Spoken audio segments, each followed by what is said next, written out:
Hello दोस्तों, welcome back to favourite channel forest blaster. और मैं हूं आपका होस्ट सेविक।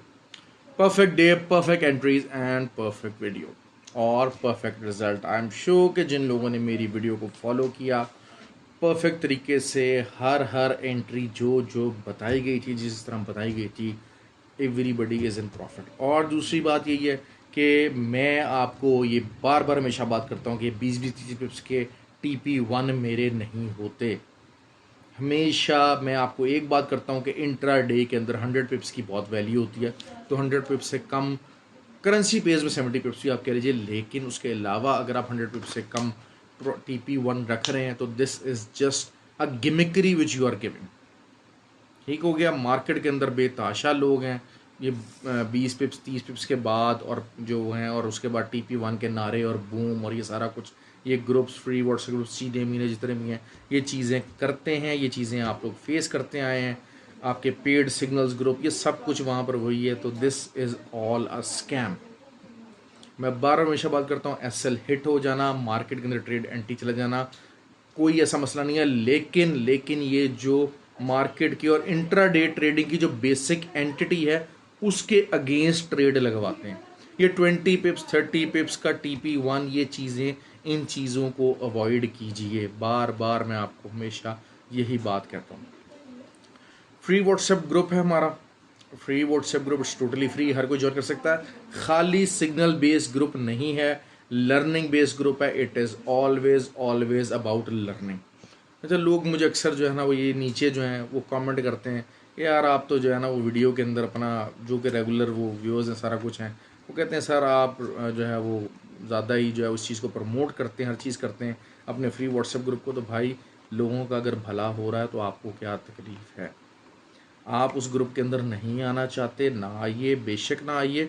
लेकिन the people who have got themselves into that group, अब कुछ अरसे के अंदर आप उनसे पूछ के देख लें उनके लर्निंग स्टेटस, उनका एज सच नॉलेज वाइज चीज़ें, उनको मार्केट के अंदर फंडामेंटल्स की समझ, ट्रेड हैंडलिंग, रिस्क मैनेजमेंट और प्रॉफिटेबिलिटी, जो तमाम जितने भी इस टाइम पे ग्रुप्स हैं, पेड सिग्नल ग्रुप्स हैं, उनके मुकाबले में it is much more higher. तो मुझे उसको प्रोपोगेट करना है। आप भी उस फ्री व्हाट्सएप ग्रुप का फ़ायदा उठा सकते हैं। और सिग्नल ग्रुप नहीं है खाली, लर्निंग बेस्ड ग्रुप है, नॉलेज बेस्ड ग्रुप है और कम्युनिटी बेस्ड ग्रुप है। आप चीज़ों को पूछ सकते हैं, जान सकते हैं। कुछ कोई फंडामेंटल न्यूज़ आती है, उसके ऊपर हम बात कर लेते होते हैं। करना क्या है, सिंपल फार्मूला है उसको ज्वाइन करने का। ऑक्टाफैक्स एक्सेस के ऊपर आप हमारे IB लिंक के साथ ज्वाइन इन हो के आप हमारे फ्री व्हाट्सएप और उस पर वहाँ पर ट्रेडिंग करके आप हमारे इस फ्री व्हाट्सएप ग्रुप का जो है वो हिस्सा बन सकते हैं। कोई फ़ीस नहीं, कोई ज्वाइनिंग फ़ीस नहीं है। अच्छा, पर्टिकुलरली मैं बार बार हमेशा बात करता हूँ कि यूरोप के और UK के जितने लोग हैं जहाँ पर लेवरेज नहीं मिलता है, ब्रोकर्स, देखिए, trading without leverage is a scam. Trading और ब्रोकर का फ़ायदा क्या है? आपको लेवरेज मिले। अब ये 1:30 1:50 के जो लेवरेज हैं UK, ऑस्ट्रेलिया, इधर उधर जहाँ पर मिलते हैं, तो this is something very very pathetic actually. आपको जो है वो अच्छा चाहिए तो ये UK की साइड के ऊपर मैंने GTC ब्रोकर हैं, अप्रूव्ड ब्रोकर हैं। जी, कतर हो गया, UAE हो गया, यहाँ पर जितने भी जो हैं वो ऐसे एरियाज़ जहाँ पर आपको लेवरेज कम मिलता है, तो वहाँ पर आप GTC ब्रोकर, लिंक्स वीडियो के डिस्क्रिप्शन में मौजूद है। ऑक्टाफैक्स और एक्सनेक्स के ऊपर आप ऑलरेडी के ट्रेड करते हैं तो आप हमारे IB के साथ ज्वाइन कर सकते हैं। मार्केट को सीखिए, समझिए, लर्न कीजिए। Do whatever you want. This is the people who follow me. They have to listen whatever I say. This is my video and my rules. आप अगर जो है वो समझते हैं, कोई और अगर आपको बेहतर गाइड कर सकता होता तो आप यहाँ पर अपना इतना टाइम ना लगाते। खैर, बहरहाल बात कर लेते हैं जी। बेहतरीन हमारी परफेक्ट एंट्रीज रही। गोल्ड का जिस तरीके से मैंने एग्जैक्ट बताया कि 1996 से बाय निकलेगी मॉर्निंग के अंदर, वहाँ पर फ्री व्हाट्सएप के अंदर बताया, वहाँ से बाय निकली, कहाँ तक गई, 2013-14 से लेके 17 तक का एरिया था जहाँ पर मैंने सेलिंग की कॉल दी। बहुत सारे लोग कह रहे थे जी 2020 तक जाएगा और ये जाएगा और वो जाएगा। ऐसा कुछ नहीं हुआ। जो एरिया बड़े अरसे से मैंने मार्क किया हुआ है 2013 से लेकर 2017, वहीं से सेलिंग निकली है। बहुत बेताशा लोगों ने। और मैंने आपको बात की, मैंने दरमियान में कोई TP नहीं बताया आपको कि आप इसको यहाँ बुक कर लीजिएगा, वहाँ बुक कर लीजिएगा, दाएँ कर लीजिएगा। मेरा टीपी था 1988। दूसरा, हमेशा मैं कहता हूँ कि आप 2 एंट्रीज़ खुला करें। अगर आपको एक स्टैंडर्ड लॉट खोलनी है तो 5-5 महीने की 2 लॉट्स खोलें। एक आप 100 पिप्स के ऊपर बुक करें, दूसरी आप एसएल अपना एंट्री पॉइंट के ऊपर करें, और जो मैंने टीपी 2 बताया हुआ है या वॉट एवर जो भी टीपी बताया हुआ है आप उस तरफ जाने दें। 100 पिप्स की इंट्राडे के अंदर बहुत इंपॉर्टेंस है। 100 पिप्स टीपी आपको लाजमी बुक करना है। जस्ट मेक दिस रूल, अपने रूल बुक के अंदर ये रूल लिख लें, 100 पिप्स का 100 पिप्स आपने किसी सूरत नहीं छोड़ने। ट्रेड को ज़रूर मैनेज करें, आप अपना जो है वो लॉट साइज ज़रूर मैनेज करें। हाँ, अगर 0.01 ही लगानी है तो फिर उसमें मसला, इसलिए मैं हमेशा कहता हूँ कम से कम यार कुछ स्टैंडर्ड हैंडसम अमाउंट डालें ताकि इसमें कोई आप ट्रेड लगा सकें, आप कुछ लॉट्स इंडल्ज कर सकें। तो this is what I have always been saying, always been propagating. तो वहाँ से हमारा जो है, और उसके बाद मैंने आपको 1988 से बाय भी बताया, ऑल्दो मार्केट 81 तक गई, लेकिन 1988 की जो कॉल थी वो चली, और इस टाइम पे मार्केट 1996 के ऊपर है। तो 81 पिप्स रात को भी जो लोग बुक करना चाहते हैं वो उसको कर सकते हैं। तो चाहे बाय की कॉल थी चाहे सेल्स की कॉल थी, it was a perfect day. Nasdaq के ऊपर मैं बताना चाहूँ, सबसे पहले जो न्यूज़ थी वो ये थी कि एलॉन मस्क साहब का जो स्पेस एक्स प्रोग्राम है उसकी लॉन्च को पोस्टपोन कर दिया गया और प्रोग्राम फ़िलहाल रोक दिया गया। So what was the impact and what is going to be the impact? Impact यही है कि जो स्पेस एक्स के और टेस्ला के जो शेयर्स हैं, ऑल्दो कि टेस्ला के शेयर के ऊपर इतना इम्पैक्ट नहीं आना चाहिए, लेकिन वैसे ही क्योंकि डाउन जा रहा है काम, तो मज़ीद डाउन जा सकता है। और नैस्डैक और तमाम जो इंडेक्सेस हैं यूएस के, इस चीज़ के असर में आ सकते हैं, और आए भी, और सेलिंग निकली। 100 पिप्स था, 100 पिप्स तकरीबन निकला ही निकला। वहाँ से मैंने भी कॉल की कि हाँ यहाँ जाएगा, लेकिन जो लोग अपने इस एसओपी को छोड़ते हैं 100 पिप्स को ना पकड़ने वाला, वो परेशान ज़रूर होते हैं। मैं हमेशा बात करता हूँ 100 पिप्स का, 100 पिप्स लगे, जो एक बाकी की जो एंट्री है उसको एंट्री पॉइंट पे करके सुकून से सो जाएं, रिलैक्स हो जाएं। नीचे जाता है उसको जाने दें, आप 200 पिप्स बुक करें, 300 पिप्स बुक करें, लेकिन जो इनिशियल अपनी ये 100 पिप्स की ट्रेड है उसको मत छोड़िए।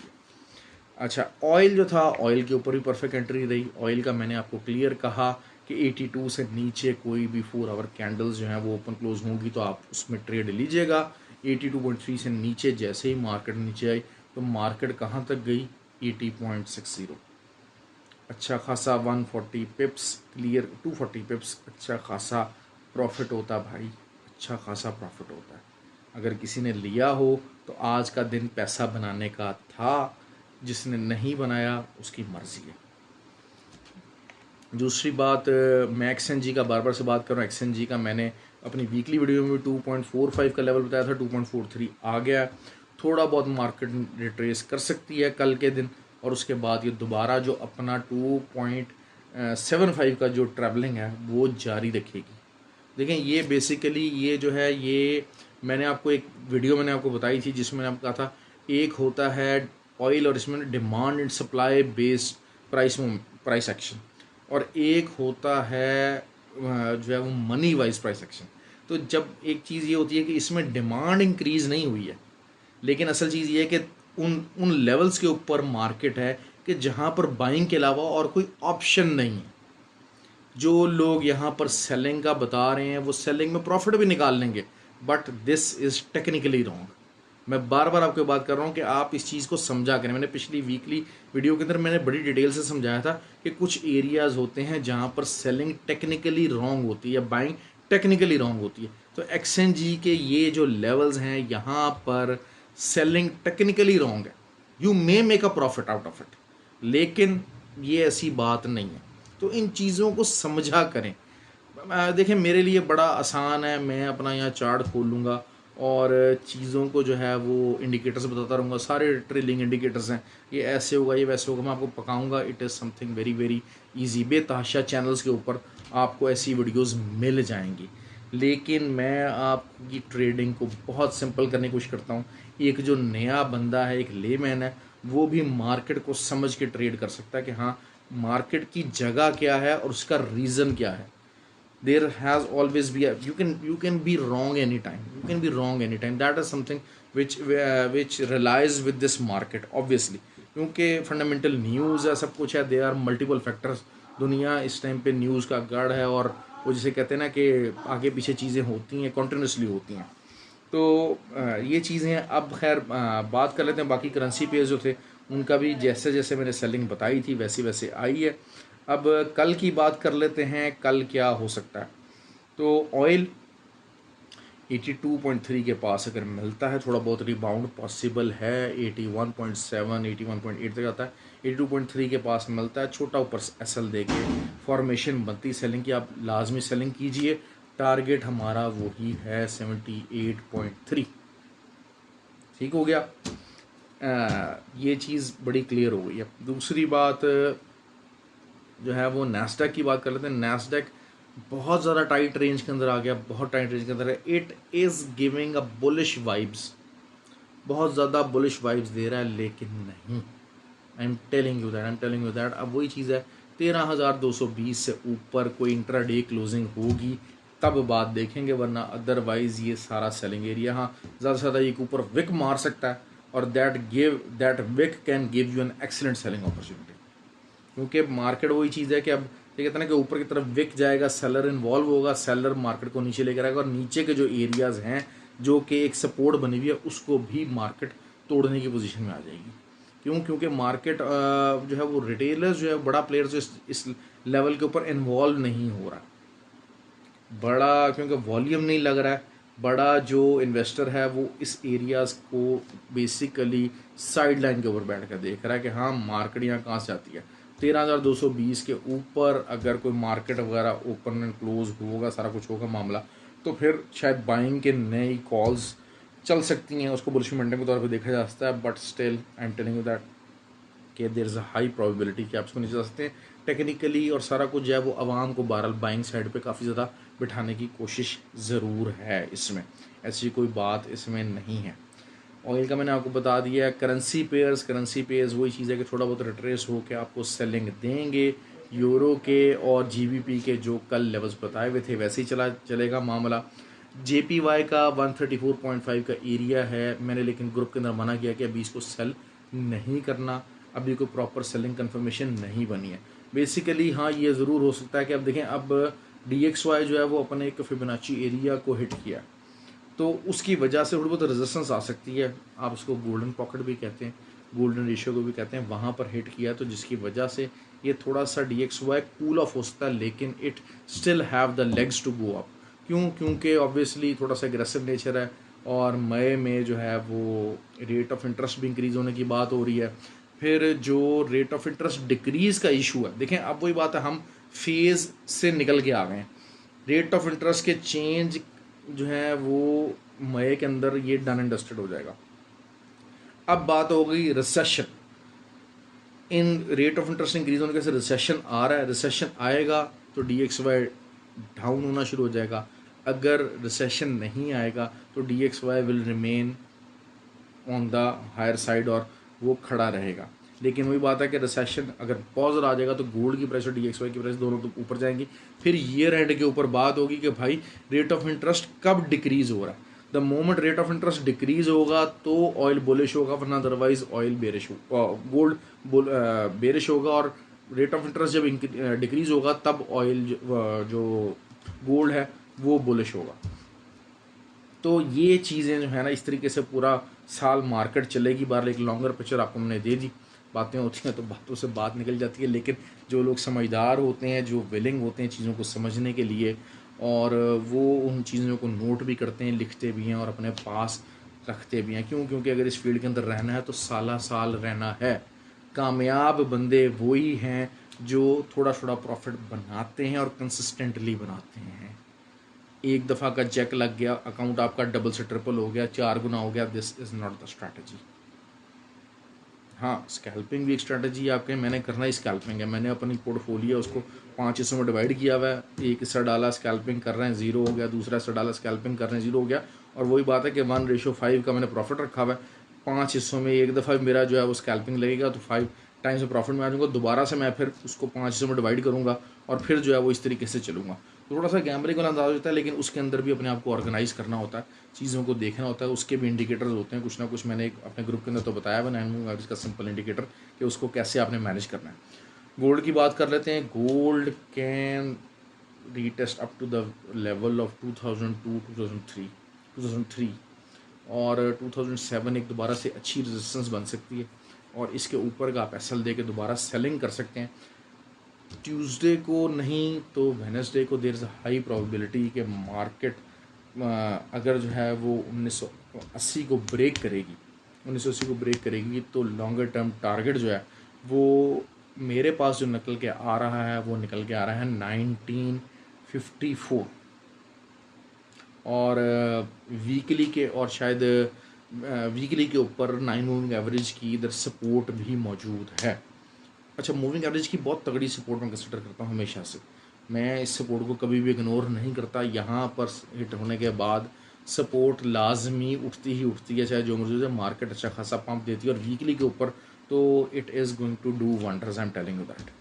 तो खैर इस पॉइंट से अगर आप देखते हैं तो वही बात है कि शायद 80 का टारगेट जो है वो कल दोबारा हमें मिलना चाहिए, लेकिन मॉर्निंग में मार्केट स्लो रहेगी, जो स्कैल्पिंग कर लेंगे, क्योंकि it will not be something very easy actually. क्योंकि मैंने आपको बता दिया कि DXY अपनी रेजिस्टेंस को हिट कर रहा है।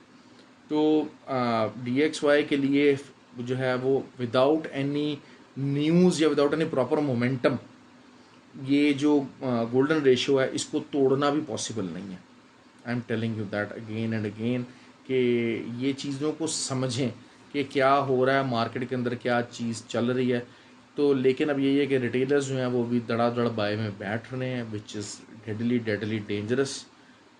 और एहतियात से बैठिए बाय में। हाँ, बाय में आप स्कैल्पिंग कर सकते हैं, छोटा मोटा प्रॉफिट ज़रूर ले सकते हैं। ये एरिया ऐसा नहीं है कि बिल्कुल आप जैसे कहें कि यहाँ पर अगर मैंने बाय कर लिया तो मेरी बस तबाही मच जाएगी, लेकिन यहाँ पर बाय विद एसएल ही कीजिएगा, क्योंकि जिसे कहते हैं ना कि डाउन ट्रेंड थोड़ा सा हल्का स्टार्ट हो, रिट्रेसमेंट एक अच्छी खासी ले लिया मार्केट ने। अब ये रिट्रेसमेंट यहाँ पर एंड होती है या ये कंटिन्यू होती है, this is what we have to look after. और मेरे नज़दीक जो मामला है वो यही है कि 2002-2003 के ऊपर आप एक दोबारा से एक सेलिंग की entry with the SL above 2007, आपको अगर कोई हाफ एन आवर या 4 आवर के ऊपर कोई बेरिश कैंडल मिलती है तो आप उसको ज़रूर ले सकते हैं, लेकिन थोड़ा सा ज़रा आपको मॉर्निंग के अंदर ही थोड़ा सा प्रोएक्टिव होना पड़ेगा। तो ये हो गया जी ऑयल, नैस्डैक, हर चीज़ मैंने आपको काफ़ी डिटेल बता दी है। Currency pairs are on the same trend, जिन्होंने कल मेरी वीडियो देखी थी उसी तरफ मूवमेंट है।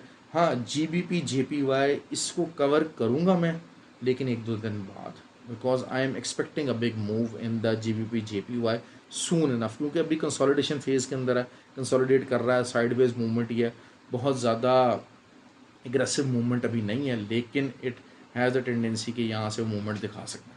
ओके जी, ख्याल रखें, हैव अ गुड डे, और जो है वो लाइक और कमेंट ज़रूर किया कीजिए। Thank you very much.